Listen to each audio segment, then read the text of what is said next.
شبكة الإعلام العراقي نحييكم بأجمل التحايا والسلام عليكم ورحمة الله وبركاته. مستمرين معكم ونقل مباريات دوري النخبة العراقي لكرة اليد موسم 24 25، وبالتالي المباريات مستمرة. نصل إلى الدور السادس من هذا الدوري.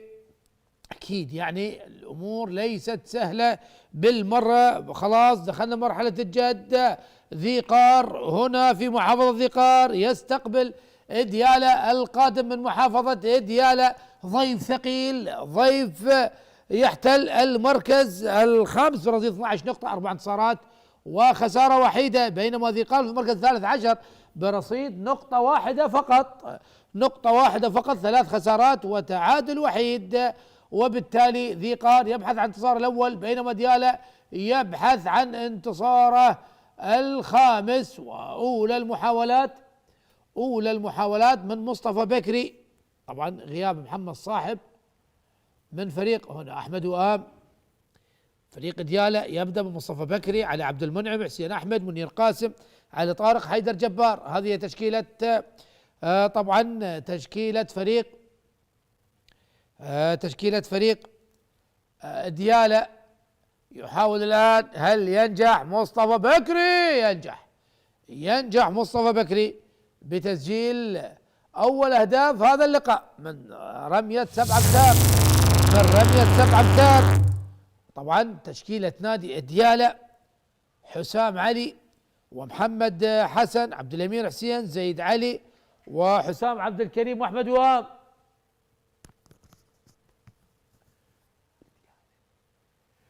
وهدف أول كان لمصلحة نادي ديالى الذي يتقدم. يحاول ذي قار أن يعدل النتيجة، ديالى بالملابس الزرقاء، هدف التعادل لمصلحة نادي ذي قار. والهجوم السريع مصطفى بكري يمرر الكرة،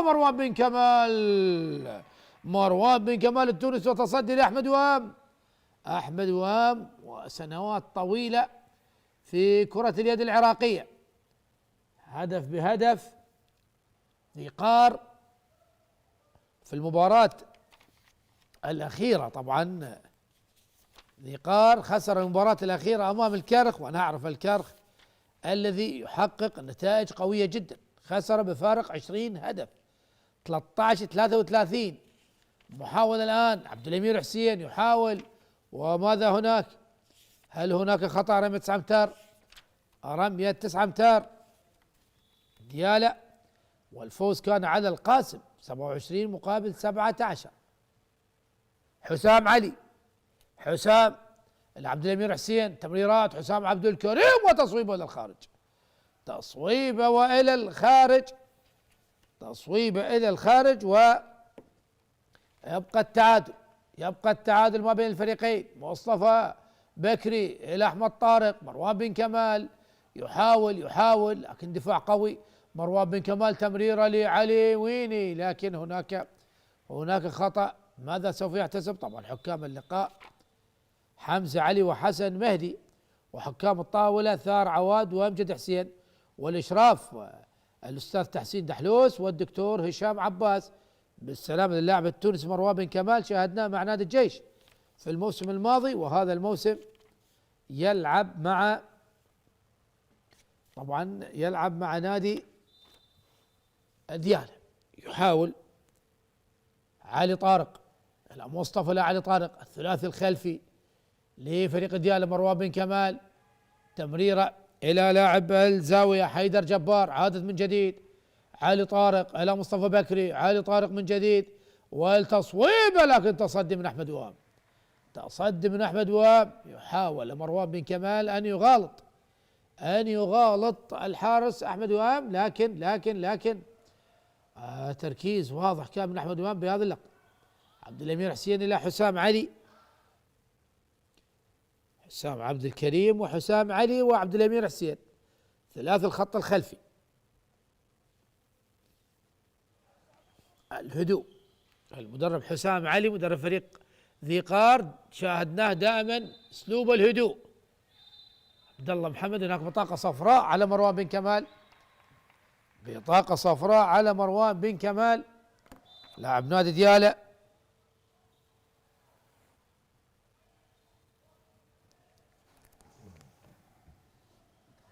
حسام عبد الكريم.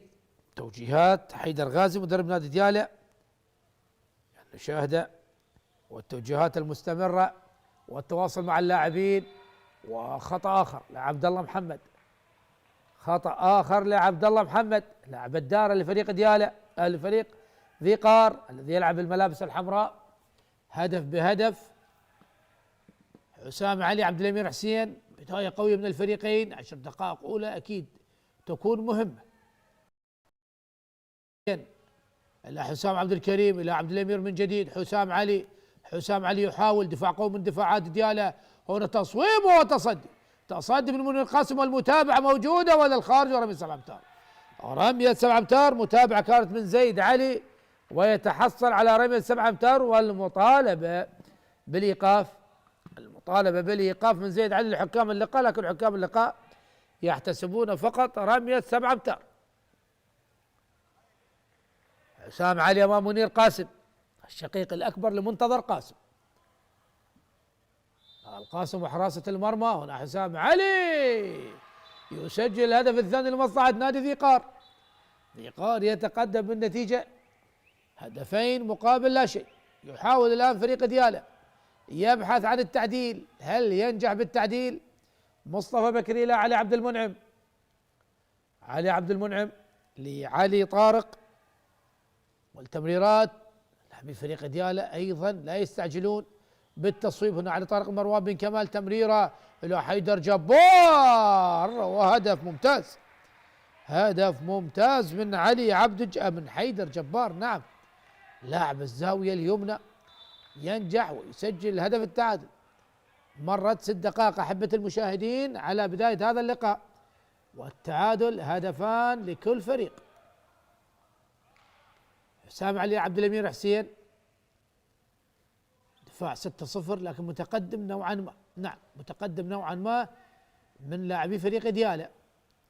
حسام عبد الكريم لحسام علي، عبد الله محمد، تقاطعات، البحث عن زاوية، البحث عن مساحة، وصلت لحسام اللاعب الأهم، لكن دفاع قوي من مصطفى بكري. نعرف تماما قوة مصطفى بكري، لاعب مهم جدا على المستوى التكتيكي بالنسبة لفريق ديالى. يعود من جديد إلى نادي ديالى. حسام علي لحسام عبد الكريم، عادت لحسام علي من جديد، لكن طالت على حسام علي. منير قاسم لونج باص جميل، لكن ممتازة من أحمد وهام، ممتازة من أحمد وهام. حاول اللاعب مصطفى بكري أن يخدع أحمد وهام، لكن أحمد وهام بتركيز عالي، تركيز عالي جدا من أحمد وهاب أمام مصطفى بكري.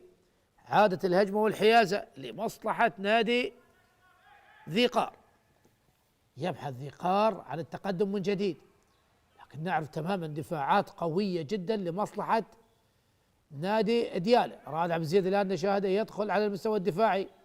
حسام عبد الكريم والدخول وتصويب وهدف ممتاز. أو حسام علي، حسام علي نعم لاعب الأميز لفريق ذي قار.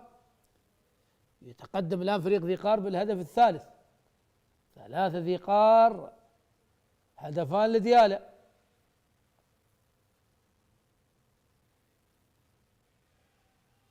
حيدر جبار مروان بن كمال. الهدوء لغاية الآن طبعا، يعني عدم وجود السرعة للفريقين، لا وجود سرعة للفريقين، يعني نتكلم على الهجمات السريعة. مروان كمال إلى مصطفى بكري، لكن هي دفاع من حسام عبد الكريم، دفاع من حسام عبد الكريم أمام مصطفى بكري. علي عبد المنعم لمروان، مصطفى بكري يحاول فريق ديالى يبحث عن التعديل. هنا مصطفى لعلي عبد المنعم، دفاع متقدم 5-1. عادت لعلي طارق، علي طارق، مروان بن كمال، لكن خطف الكرة، وهناك خطأ لمصلحة نادي ديالى، خطأ لمصلحة نادي ديالى. مروان بن كمال، يا الله يا الله، يا مروان بن كمال، تصويبة قوية وهدف التعادل 3-3. 9 دقائق مرت من أحداث هذا اللقاء لغاية الآن، يعني متبقي دقيقة وتنتهي ال10 دقائق الأولى.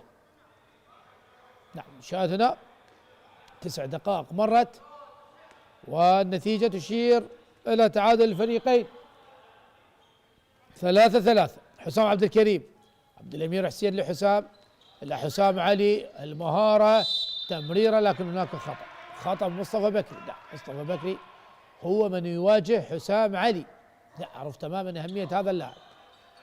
هنا عبد الأمير حسين إلى حسام علي، إلى حسام عبد الكريم، تمريرات جميلة. وهنا مروان بن كمال، دفاع قوي من مروان بن كمال على اللاعب زيد علي. رمية 9 امتار تلعب من عبد الله محمد، سال فريق ذي قار يبحث عن التقدم من جديد على فريق ديالا. مباراة صعبة على الفريقين. هنا حسام، وهناك رمية 7 امتار ومعها ايقاف على رائد عبد الزيد، ايقاف على لاعب الخبرة رائد عبد الزيد. اي سنوات طويلة رائد عبد الزيد، تكلم عن اكثر من 20 موسم هو يلعب في الدوري العراقي لكرة اليد. نعم سنوات طويلة جدا. حسام علي امام منير قاسم، هل ينجح حسام علي بتسجيل الرمية 7 امتار الثانية؟ نعم ينجح حسام علي، يعني حسام علي يسجل ثالث هدف له، مجموع 4 أهداف، يسجل 3 أهداف حسام علي بمفرده. عودة ويتقدم فريق ذي قار ب4 أهداف مقابل 3 في ال10 دقائق الأولى، تقدم لفريق ذي قار. مصطفى بكري لعلي طارق، مروان بن كمال، فريق ديالا يبحث عن التعديل.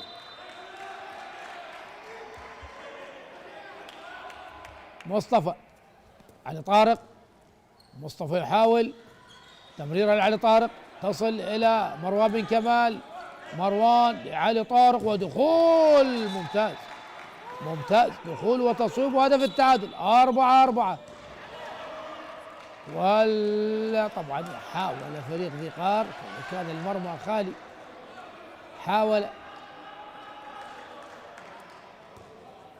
حاول فريق ذي قار ان يسجل هدف، لكن الكرة ذهبت الى الخارج. تعادل 4-4. علي طارق، مروان بن كمال، حيدر، مروان بن جديد التونسي، زيد، يحاولان علي طارق، مصطفى بكري، والهدف الخامس، مهارة كبيرة، الهدف الخامس لمصلحة نادي ديالا، يتقدم على فريق ذي قار 5-4. يعود فريق ديالا يتقدم من جديد.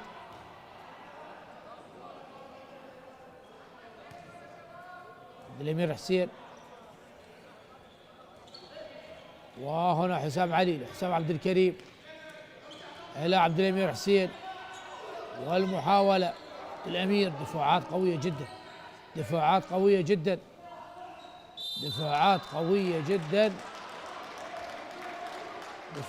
قوية جدا من فريق ديالا.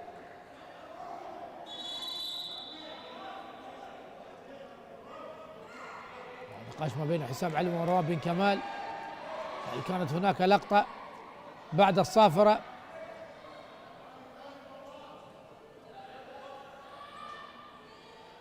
رمية 9 امتار،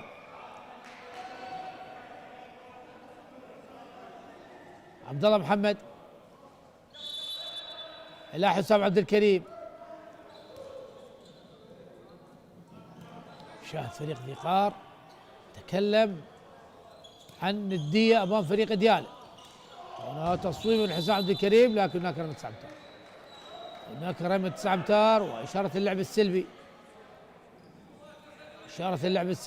عبد الله محمد لحسام، تصويبه لكن بعيدة إلى الخارج.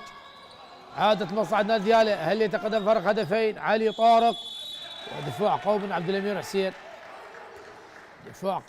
الأمير حسين، وهناك إيقاف للوقت بعد طبعا الاحتكاك ما بين علي طارق وعبد الأمير حسين.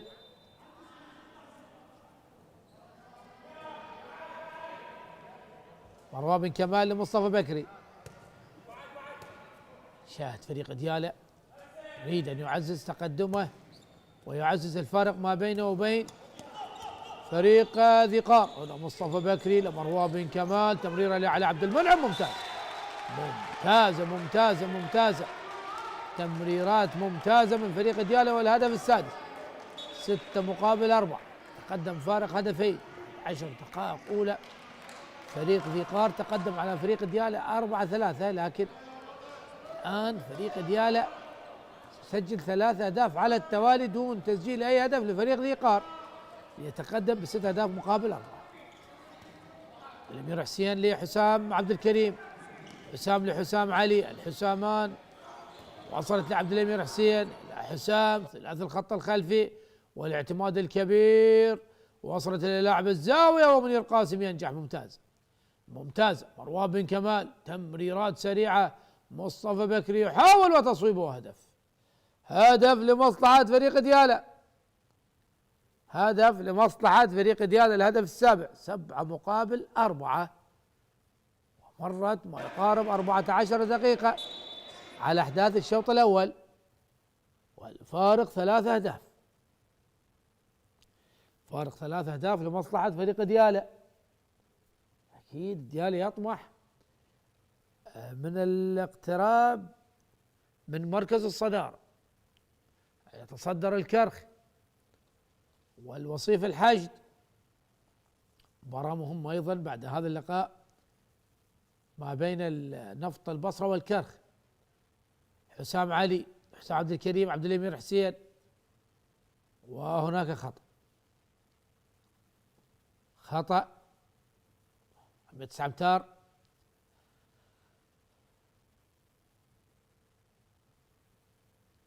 وهنا تصويبه وهدف ممتازة جدا من حسام علي، ممتازة جدا من حسام علي الذي يخرج ويدخل بديلا عنه اللاعب حيدر علي. اللاعب حيدر علي طبعا اللاعب الذي كان في رحلة عمل هناك في أمريكا ويعود، أو طبعا لا أتكلم عن لاعب فريق ذي قار.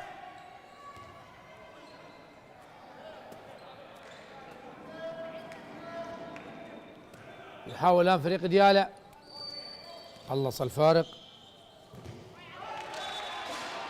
مصطفى عدنان يدخل، هنا هدف آخر 8 لديالى 5 لذي قار.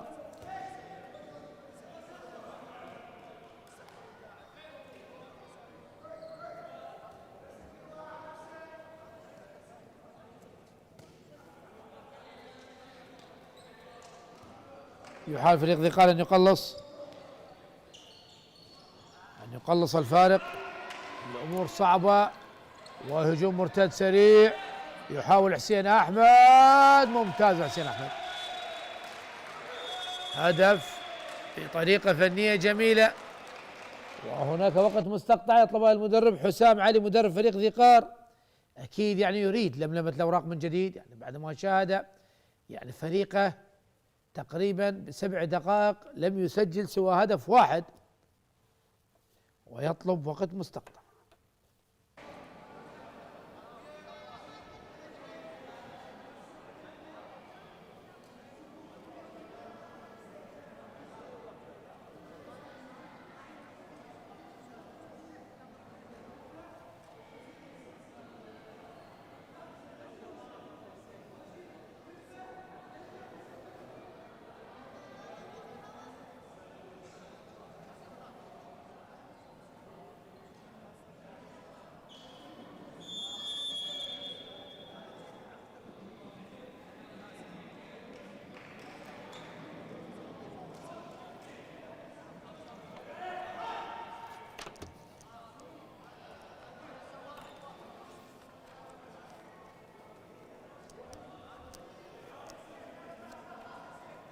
ينتهي الوقت المستقطع والنتيجة تشير تقدم فريق ديالى على فريق ذي قار 9 أهداف مقابل 5، ومتبقي ما يقارب 13 دقيقة وبضع الثواني.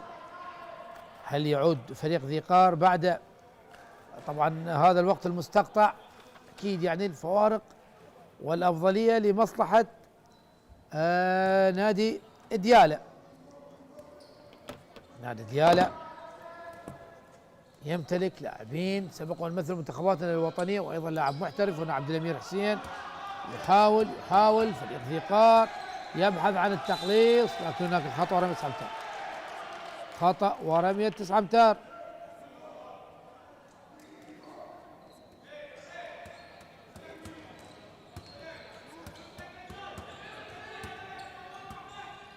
يحاول الآن،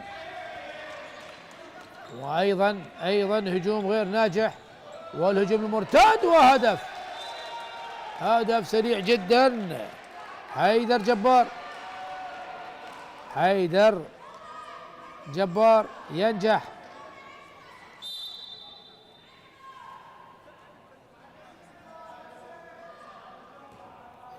ويسجل الهدف رقم 10، يعني 10 مقابل 5. هذه الأمور صعبة جدا على فريق ذي قار، يحتاج إلى عمل كبير للعودة لهذا اللقاء. من أخطاء كثيرة على المستوى الهجومي، وهناك خطأ على اللاعب المهاجم. الهدف لا يحتسب، والهجوم السريع وهدف آخر عن طريق حسين أحمد. هدف آخر.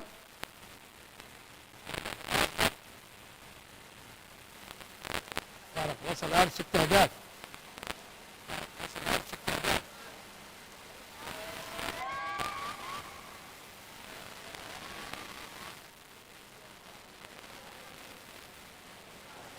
يحاول فريق ذي قار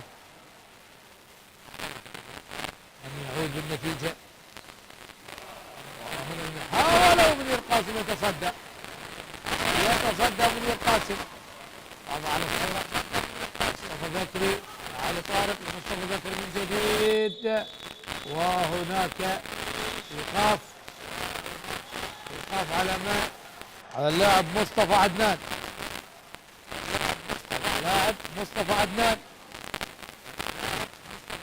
على اللاعب مصطفى عدنان.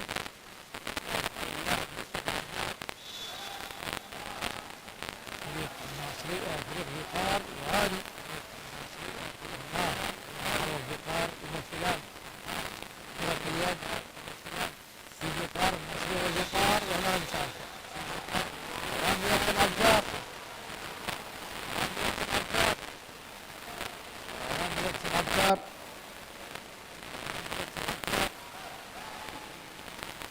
مصلحة نادي ديالى. بعد 10 دقائق طويلة كان تفوق لذي قار، لا ديالى عادوا بقوة يسجل الأهداف، سجل الأهداف. مصطفى بكري واضح اليوم ينجح بسهولة هو من 10 يأخذ الفارق إلى 7 أهداف. فارق كبير جدا.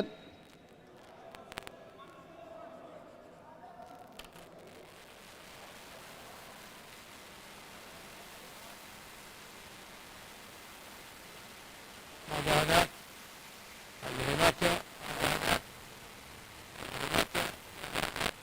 في الوقت النتيجة يصير تقدم فريق ديالى على فريق ذي قار. 10 هدف مقابل 5 في 10 دقائق. هذا هناك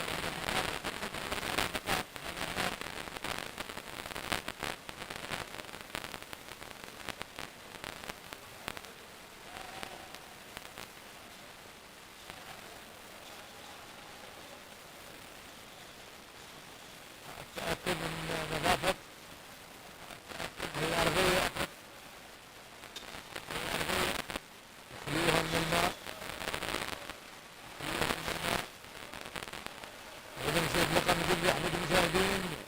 إذا نشوف الأول مباراة ذي قار وديالى، وتقدم لمصلحة فريق ديالى على فريق ذي قار. فارق 7 أهداف. حاول ذي قار أن يخلص. هل ينجح حسام علي؟ إلى محمد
علي اليمين حسين، حسام عبد الكريم اليمين حسين،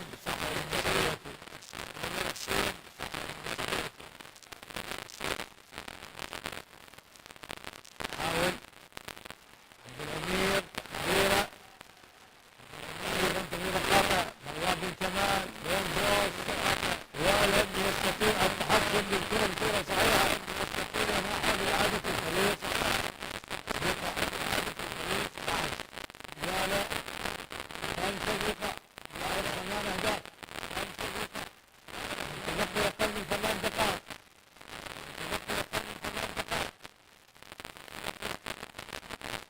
حاول تمريره جميله، ماذا تفعل؟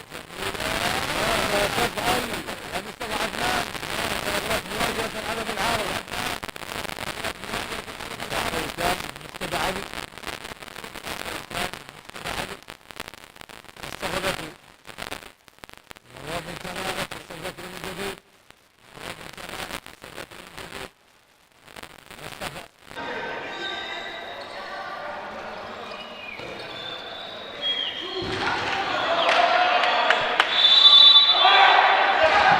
على الصورة عارف نطلع في البداية هادف عن التسجيل، ثم بعد الدقيقة كم من الدقيقة التاسعة، من الدقيقة التاسعة، والآن نتكلم عن الدقيقة 25 لم يسجل سوى هدف واحد، لم يسجل سوى هدف واحد.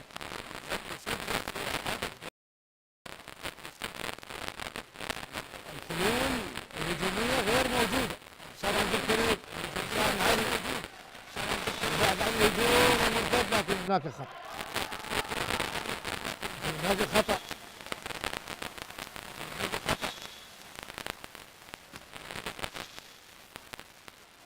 نطلع فريق الديالة باحث عن هدف، نجم التقويس حسام علي وين التصدي لمنير نكرم حسام لم يكتب أبتار، لم يكتب أبتار البشير،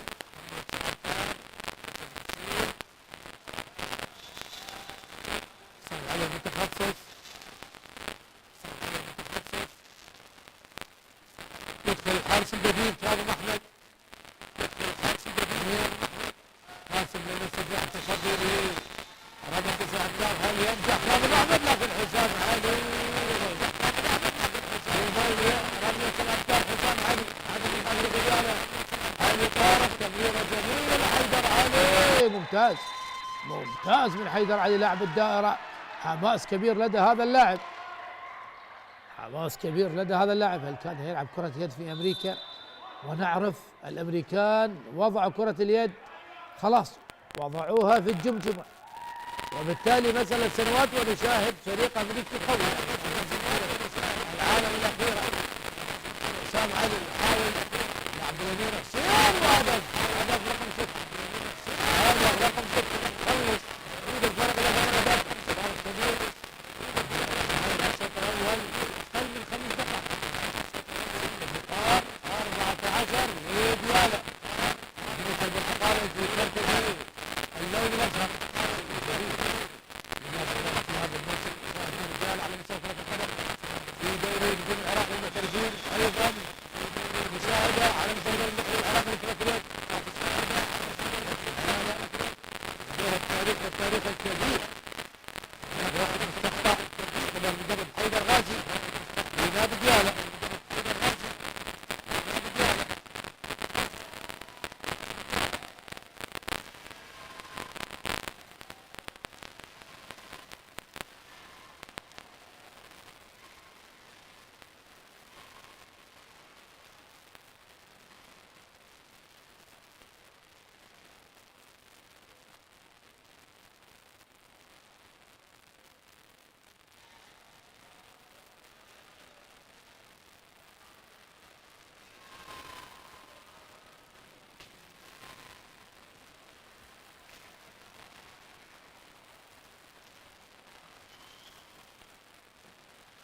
مقابل 6.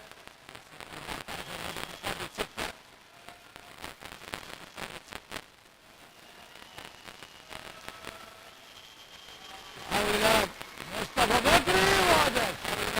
هدف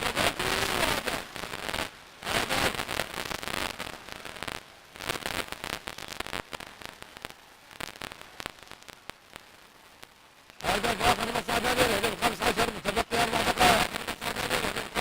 متبقي 4 دقائق. وهدف لمصلحة نادي وهذا المحاولة ومتابعة جميلة من مصطفى عدنان.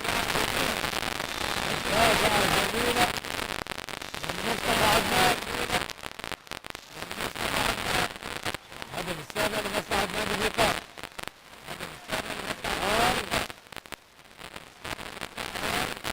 سجل الهدف السابع. طارق يصنع 8 أهداف. طارق كبير. علي طارق هدف هدف عاد جدا لنادي ديال. هدف اخر 15 طارق ولك سعدات.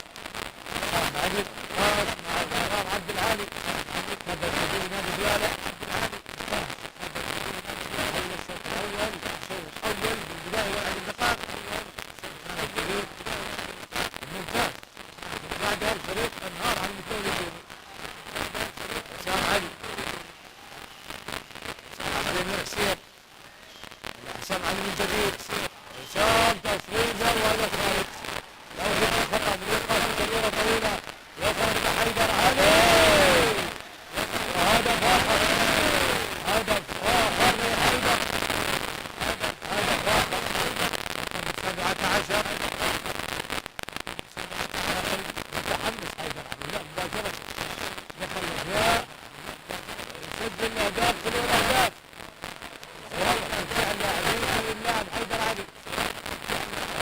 الاهداف من هذا الشوط الاول بدقيقتين.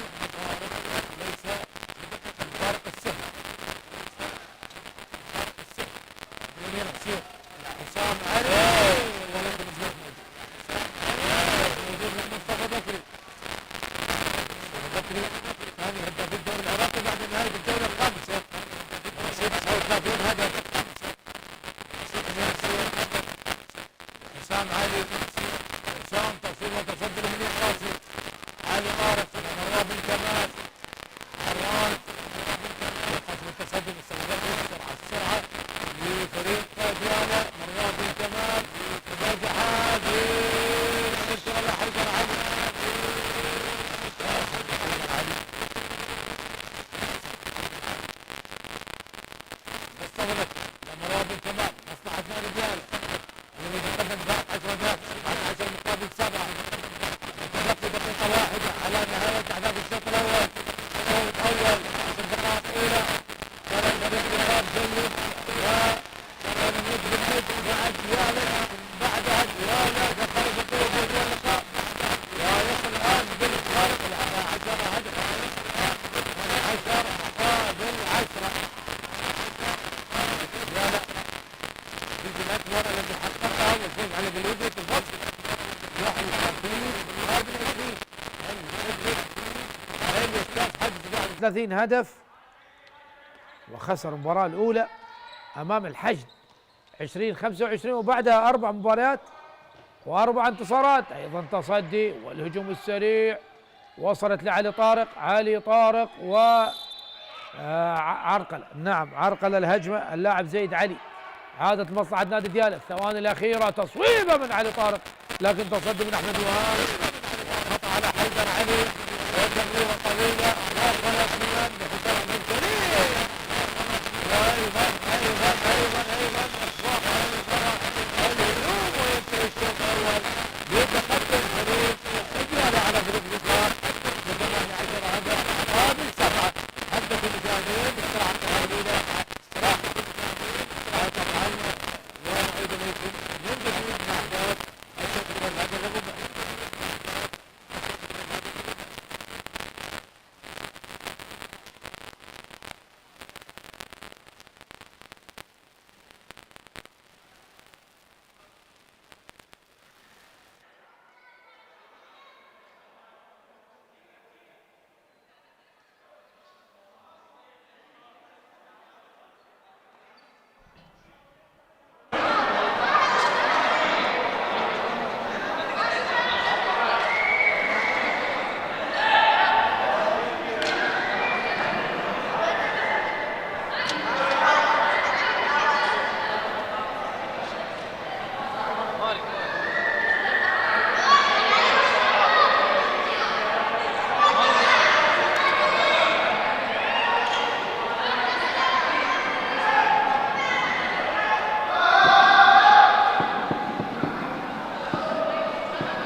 مشاهدينا الكرام متابعينا في كل مكان، اهلا بكم وسهلا.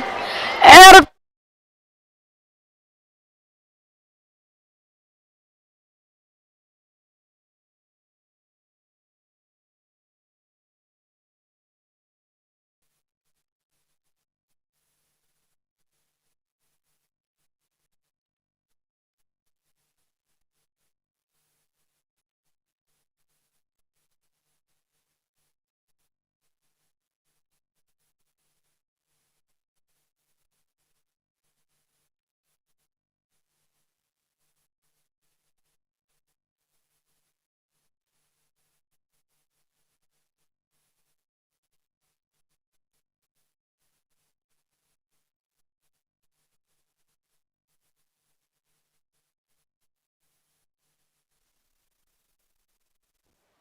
كان عندهم صوت، كانوا يحشون بيه الولد.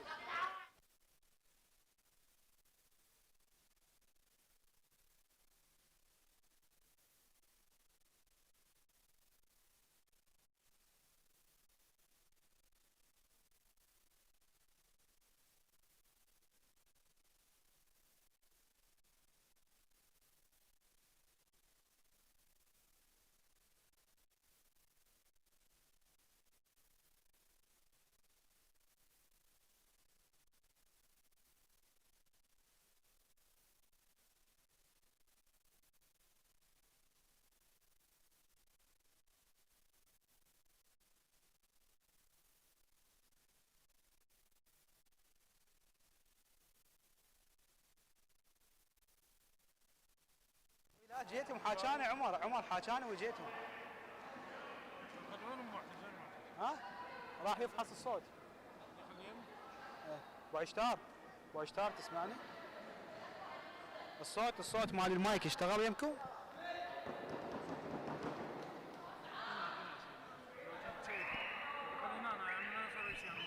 ايه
أعزائي مشاهدي قنوات شبكة الإعلام العراقي نحييكم مجددا، وأحداث الشوط الثاني من مباراة ناديي ذي قار وديالى هناك في محافظة ذي قار التي تستضيف هذا اللقاء.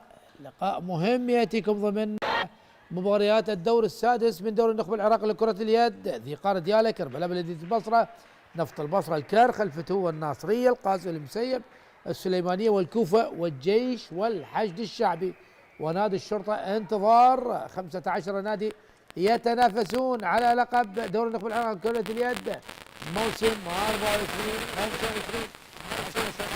تقدم فريق الدول على فريق ذي قار ب 18 هدف مقابل 11 هدف. هنا انطلاقة الشوط الثاني. هذه الملابس الحمراء على يمين الشاشة، وديان بملابس الزرقاء على يسار الشاشة. هل هناك عودة لذي قار؟ هل هناك عودة لأبناء هذه المحافظة القوية أم يبقى تفوق لديالى؟ الشاهد الكريم لعبد المحسن حسام علي. حسام علي يحاول إلى عبد الملك ويحاول دخوله في الدفاع. دفاع قوي جدا من جديد. يحاول حسام علي. نعم، هل ينفذ عبد يبدأ الشوط بهدف من أجل الأمر المعنوي والنفسي. حسام علي فقد الكرة. فقد الكرة آخر تسويق على لاعب فريق ذي قار. هم الهجوم السريع السرعة ومصطفى بوسري.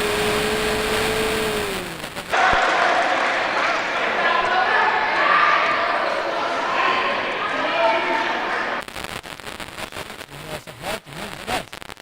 سجل أول هدف لنادي ديالى في الشوط الثاني، الهدف رقم 2.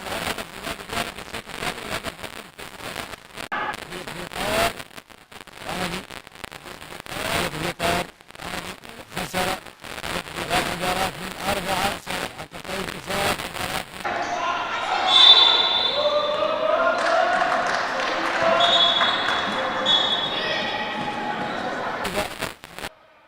وهنا حسام عبد الكريم ممتاز من حسام عبد الكريم.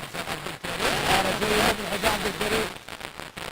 في الهدف هنا رائد عبد الزيد وتصويبة العارضة لكن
مرت 10 دقائق من الشوط الثاني.